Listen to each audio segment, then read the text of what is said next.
What is up? Welcome back to another episode of Inquest Magazine. So this is an unopened, still sealed in the plastic bag copy of Inquest issue number 3. And this one I think also doesn't say what issue number it is, which is weird. But it does say right here, July 1995. So it is issue number 3. And this one, where does it say here? We have a free card in here somewhere. Where does it say that? Somewhere on here. So this is actually going to be the first issue with a 4th edition price guide. So we're going to check that out. But there is, and we have the killer deck. The free killer deck card, that's what it is. Here it is. So it's a free killer deck card. I guess on the other side it might have the printout of the killer deck. But yeah, so let's get right into opening this magazine and check out this issue. We're gonna have some cool, I think some nice stories and some new stuff in here. And of course the killer deck will be on the Discord, not on the Discord, on the it will be on Moxfield. The link will be down below, but here is the issue, and here's our killer deck. Awesome. So here is our killer deck. I wonder if they started putting these in every issue. I'm not sure. That's pretty cool. So this is like the cards you need for the killer deck. So back in the day in 95, it wasn't as easy to come up with the cards you need. If your card shop didn't have them and the friends you played with didn't have them, it was really hard to try to find these cards. But this is the deck list, so you could go through and try to, find each of the cards that you need for this deck. So it's going to be pretty cool. We'll take a look at it, and this kind of just explains how to play out the deck, which is really awesome. So we're going to take that. We're going to go ahead and go through this magazine. Issue number 3. Not sure if I'm a huge fan of this artwork, but let's check it out. What do we have here? Fresh, never been opened magazine. So this is fresh off the presses, guys.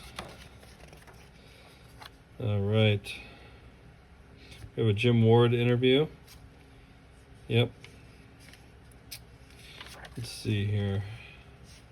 Of course, I will be scanning all of these magazines. I still haven't gotten a scanner. It's on the back burner right now. I have so many different things going on. But we will be eventually getting all these issues scanned onto one archive for you guys to check out. But until then, we're just going to go through this, see what we got. So, Stumpers, this is where somebody asks a question. See if we have any good ones today. Okay, I'm just going to pick a random one. This one right here. My opponent has 3 islands and a soul ring in play. He taps all 3 and the soul ring to summon a creature. But I immediately respond by casting Rust on his soul ring. What happens? Well, in my guess, I would say that last comes first. But let's see. Maybe they all happen at the same time. So here's an answer. Oh boy, what a question. As near as we can find, the rules team is in a meeting. Rust counters the effect of the soul ring. There isn't enough mana to cast the summon spell, so it should go back to its owner's hand. The controller of the soul ring will take mana burn unless she finds a way to spend the 3 blue mana already in the mana pool. Cool. So that does make sense. Last comes first, and the soul ring's ability gets countered. Neat. All right, so 4th of Supply. Here's the new 4th edition just coming out. Here's some of the pictures of the packs. So we do have a price guide in here today with the 4th edition. It's going to be pretty cool.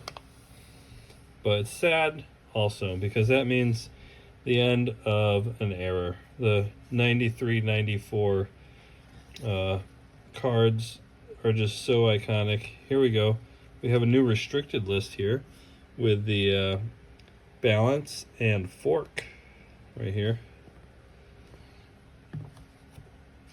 was a Star Wars collectible game. I never really saw that one. I haven't played that Star Wars game. Let's see if there's anything else interesting. Secret of the Wizards. How a pickled human hand could be your key to tax-free income. Ooh, interesting. I'm not going to spoil this article. You'll have to read it once I scan these up onto the archive. And I definitely will let you guys know when they are on there. We're just going to keep going through. Okay, here we go. So this is the killer deck and the theme deck. So the theme deck is called Beat the Clock. I will be putting both of these up on their Mox field so you guys can check them out. But here's a little, if you want to take a screenshot, here is the killer deck. It's called the Crusaders. Ooh, and it has Preacher. Probably has a Crusade in here somewhere. Yep, 4 Crusades. Of course, if this is mono white, yeah, it is. You have to have 4 Crusades. Pretty cool. That will be up on the Mox field, so definitely check that out if you want. The Game Warden. Okay, we're going to skip through some of this stuff. What else we got? We got some cool dragon statues here. I remember when I was, I think when I turned 13 or 14, I had a Magic the Gathering themed birthday party. And we had like a tournament, just me and my friends. There was probably like 8 of us there. And we had a tournament, and the prize was a giant dragon statue. It's kind of like this. It was a big dragon standing up. It was pretty cool.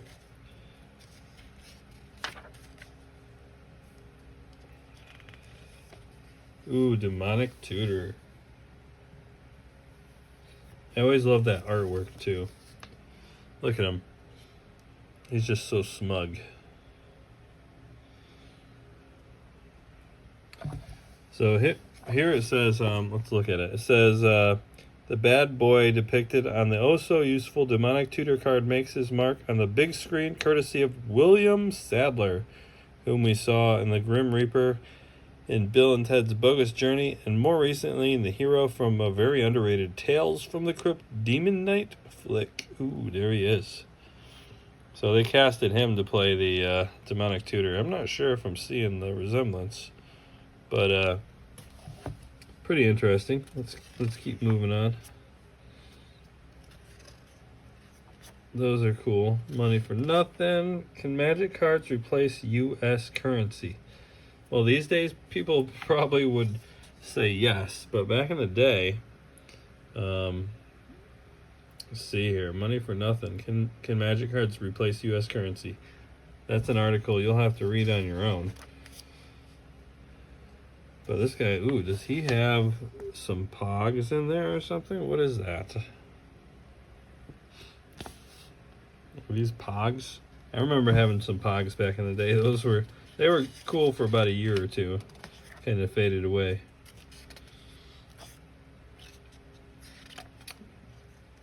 Ooh, here we go. This is what you guys were probably hoping to see. The Mishra Urza's War.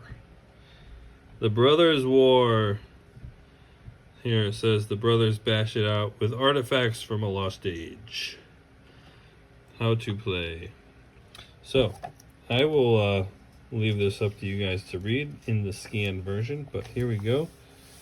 This is the game setup for Urza's War, the Brothers' War, Mishra and Urza. Here, I'll just hold it here so you can take a screenshot if you want. But here, I think this is supposed to be like the game setup. And these are the 2 sets of cards you need.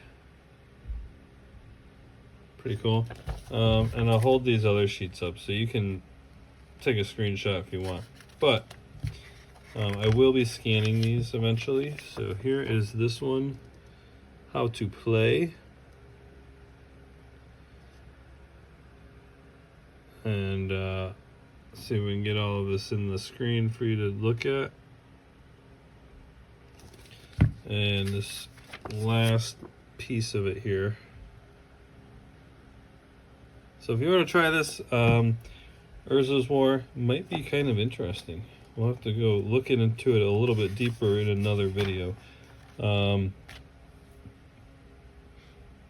we go. We're getting close to the 4th edition. Right here it talks about 4th edition. And let's check out the price guides for this here.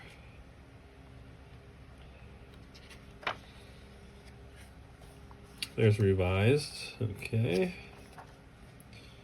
4th edition. Let's see what we have here. So one of the most expensive cards in 4th edition is the Mana Vault, right? Let's see what we got here for Mana Vault. These are the artifacts. Mana Vault, $3 right here. $3 for a Mana Vault. Oh no, wait, that's Alpha. Alpha Mana Vault, $3. I think that's the original set, actually. Never mind. So yeah, the Mana Vault is $3. I think right now, as of today, they're going for like $40 for 4th edition. $40 to $50. Let's see, what's the most expensive 4th edition card in this price guide? $4 for a Black Mana Battery. Okay, so Black Mana Batteries were still pretty valuable at the time. $5 for a Bronze Tablet. I don't think that's a great card. Ooh, here we go. $10. Colossus of Sardia. Colossus of Sardia, $10. That's that 9/9 artifact creature. What else do we have here? I'm trying to find the most expensive card. $9 for a Urza's Avenger. Oh, here we go. $10 Carrion Ants. Wow, those were a big deal back in the day. $8.50 for a Nightmare. I think it's worth less now than it was back then. That's pretty crazy. Pretty crazy. Let's see what else we got here. $10 for a Royal Assassin. That thing is dirt cheap nowadays. I don't think it's worth even $10. Maybe it is. So $10 is the most expensive so far. Time Elemental, $10. Another good card. Killer Bees, $10. We're just gonna go for all the $10 cards. Ooh, $14 for a Shivan Dragon. That's crazy.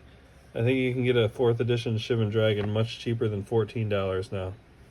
But back in the day, that was a really good creature. Everybody wanted it. So those were your top cards back in the day. And there's our Colossus of Sardia. I really like this Instill Energy. I don't think it got reprinted in 4th edition. I think it was only in revised. But that's a really good enchant creature.